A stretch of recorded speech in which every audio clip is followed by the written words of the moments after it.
মেনকা, মেনকা, বলো গো। আমাদের একমাত্র মেয়ে বেহুলার বিবাহ কার্য সমাপন হয়ে হ্যাঁ গো। এখনো পর্যন্ত আমাদের একটা কর্ম বাকি রয়ে গেছে যে। কর্ম বাকি রয়ে গেছে? হ্যাঁ মেনকা, আমি তোমার কথা বুঝতে পারছি না, তুমি একটু ভেঙে বলো না গো। আমাদের একমাত্র মেয়ে বেহুলাকে আজকের এই শুভক্ষণে যে বিদায় দিয়ে দিতে হবে মেনকা। এ কি বলছো তুমি? বেহুলাকে বিদায় দিতে হবে? আমি পারবো না, আমি পারবো না বেহুলাকে বিদায় দিতে। ওগো তুমি বলো না, এই হতভাগীকে আমি এক মুহূর্ত না দেখলে থাকতে পারি না, আর তুমি তাকে বিদায় দিতে বলছো? আমি পারবো না ওগো, আমি পারবো না বেহুলাকে বিদায় দিতে। মেনকা শান্ত হও, ধৈর্য ধরো। কেন তুমি বুঝতে চাইছো না? আমিও তো তোমাকে তোমার স্মৃতিতে সিঁদুর পরিয়ে দিয়ে আমার এই প্রাসাদের কুলবধূর মর্যাদা দিয়েছিলাম। সেই দিন তো তুমিও চোখের জল ফেলে কেঁদেছিলে। হ্যাঁ গো। কিন্তু সেই দিন তোমার আত্মীয় পরিজন হিতাকাঙ্ক্ষে কেউ তোমাকে আটকে রাখতে পারেনি। হ্যাঁ। আজকের এই শুভক্ষণে শত যন্ত্রণা হলেও আমাদের এই একটি মেয়েকে বিদায় যে করে দিতেই হবে না। তুমি ঠিক বলেছো, আমি ভুলে গেছিলাম যে মা বেহুলার বিবাহ হয়েছে, আমরা তাকে মায়ার বাঁধনে বেঁধে রাখতে পারবো না গো। তাকে যে বিদায় দিতে হবে, আমি মা বেহুলাকে বুঝিয়ে বলবো, আমি এই মুহূর্তে মা বেহুলাকে গিয়ে বুঝিয়ে বলবো। তাই যাও মেনকা। মা বেহুলা, বলো মা।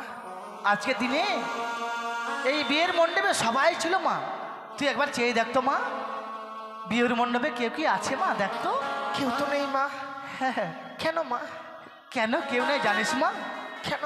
তোর যে বিবাহ সম্পূর্ণ হয়ে গেল মা, তুই এবার বিদায় নিয়ে শ্বশুরে চলে যাবি, তাই সবাই তোকে পরিত্যাগ করে এই ঘরের কোণে বসে ডুকরে ডুকরে কাঁদছে মা। কেন কাঁদছে জানিস মা? মা, তুই যে বিদায় নিয়ে শ্বশুরালয়ে চলে যাবি মা, তুই যে কান্না করবি, তোর সখী সাথীরা তোর চোখের জল কেউ সইতে পারবে না রে মা। তাই দেখ না মা, আমায় বিদায় নিয়ে চলে যেতে হবে? হ্যাঁ রে বেহুলা। বিয়ের পূর্বে তো তুমি আমায় কোনোদিনও বলোনি মা। বিয়ের পূর্বে কেন বলিনি জানিস মা? বিয়ের পূর্বে তোকে যদি বলতাম, তুই যে বিবাহ করতে রাজি হতিস না রে মা। কিন্তু মা, তুমি তো জানো হ্যাঁ তোমাদেরকে ছেড়ে আমি কখনো কোথাও গিয়ে থাকিনি। বেহুলা, আজকে দিনে তোমাদেরকে ছেড়ে আমি কি করে থাকবো বলতে পারো মা? বেহুলা রে, আমাদের এটা তো নারীদের নিয়ম রে মা, পরকে আপন করে আপনকে পর করে সংসার করে দিতে হয়। তাই বিবাহের পরে মাতা পিতাকে পরিত্যাগ করে শ্বশুরালয়ে চলে যেতে হয় রে মা। কিন্তু মা, হ্যাঁ। তুমি কি জানো না কি রে মা? তোমার হাতে কিছু খাবার না খেলে যে আমার পেট ভরে না। বেহুলা, তোমার কোলে মাথা না দিলে যে আমার ঘুম আসে না। বেহুলা রে, আমি তোমাকে ছাড়া কি করে থাকবো বলতে পারো মা? কি করবো বল মা, আমরা যে নিরুপায়। তোর বিবাহ দিয়ে ফেলেছি মা, আর নারীদের একবারে বিবাহ হয়ে গেলে মাতা পিতাকে পরিত্যাগ করে যেতে হয় রে মা। বাবা, বেহুলা মা, বাবা,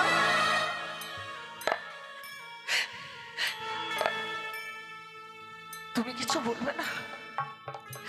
মা, আমি এই বিদায়ের কথা বলছি, তুমি কিছু বলবে না? মানে এটাই যে পৃথিবীর চিরাচরিত নিয়ম।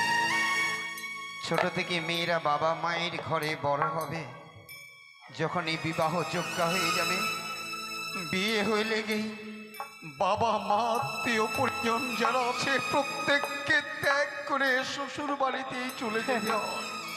বাবা, তোমাদেরকে ছেড়ে যেতে যে আমার বড় কষ্ট হচ্ছে। বেহুলা রে, জানি মা, মা, বেহুলা, ছোট থেকে তোমার কাছে বড় হয়েছে, হ্যাঁ মা, তোমার আদেশ আমি কোনোদিনও অমান্য করিনি মা। আমি জানি রে মা, জানি। আজকে দিনে যে আদেশগুলো তুমি আমায় করছো, আমি তোমার আদেশ পালন করবো মা। আরেকটা কথা তোকে বলবো মা, তুই সারা জীবন আমার আদেশ পালন করেছিস মা। সত্যি মা। আজকের দিনে তোকে একটি কথা বলবো, তুই আমার কথা রাখবি রে মা। বলো না মা, আমায় কি কথা রাখছো? ছোট থেকে বড় হয়েছে, তোকে দিয়ে আমি একটিও কর্ম করাইনি। শ্বশুরালে গিয়ে কর্ম করতে হয়, আমি তোকে কর্ম শিখিয়ে দিব মা। তুমি আমায় কর্ম শিখিয়ে হ্যাঁ রে বেহুলা, হ্যাঁ বলো না মা আমায় কি কর্ম করতে হবে হ্যাঁ রে মা, হ্যাঁ আমি তোকে বলে দিচ্ছি মা। বলি ও মা,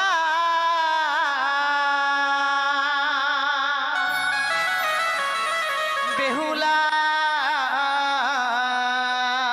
মা ওরে যা মা তুই পানিয়া আর কোলে। মা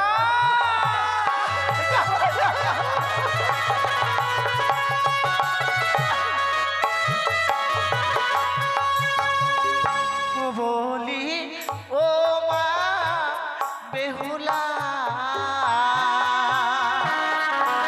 মা তুই বানিয়া কোলে যাবা যা।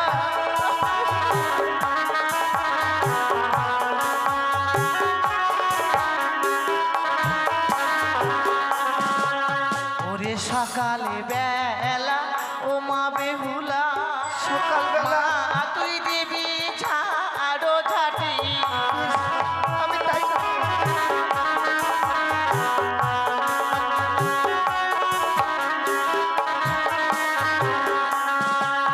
ওরে সন্ধ্যা বেলা ও মা বেহুলা, মা তুই দিবি সন্ধ্যাবাতি।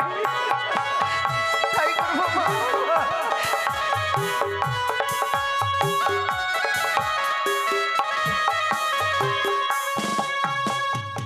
সন্ধ্যাবাতি দিলে কি হয় জানিস মা? কি হয় মা? সেই ঘরে বিরাজ করে লক্ষ্মী আর সরস্বতী মা। আচ্ছা হ্যাঁ রে মা, আর দুটো কর্ম তোকে বলে দিব মা, এই কুকর্ম তুই কোনোদিনও করবি না মা। না মা করবো না, বলবো হ্যাঁ না। মা।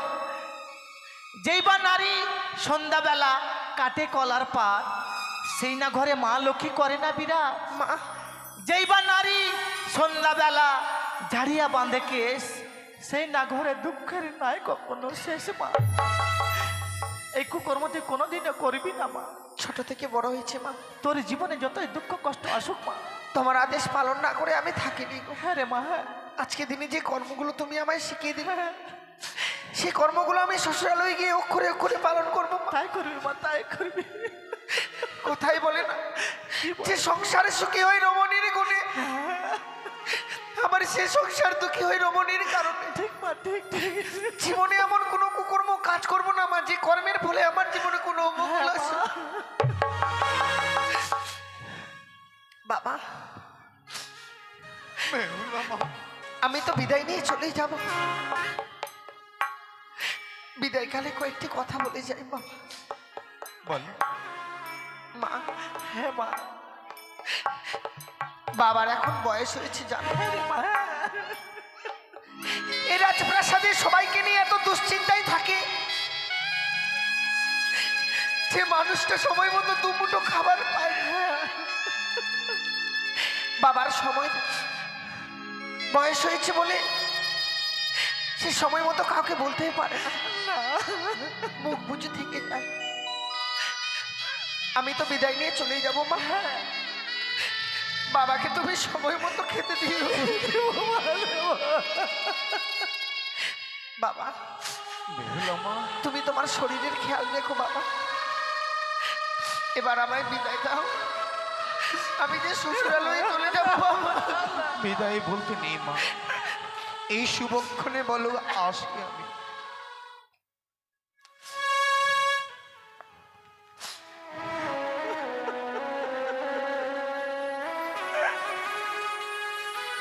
বিদায় বাবা,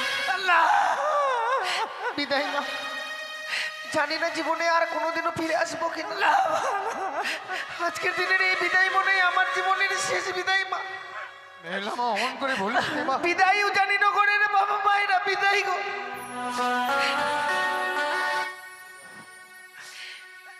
বিদায় বেলা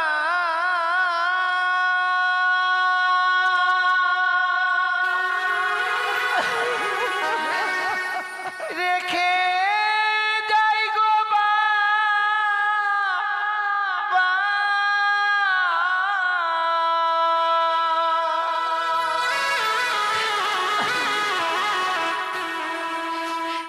আমার ব্যথা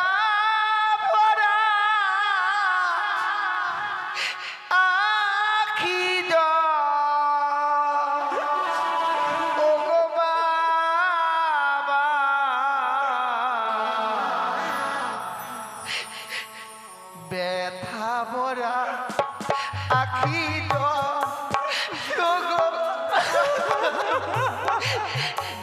ব্যথা ভরা আখি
আমরা আজকে দিন অমন করে কাঁদবো না।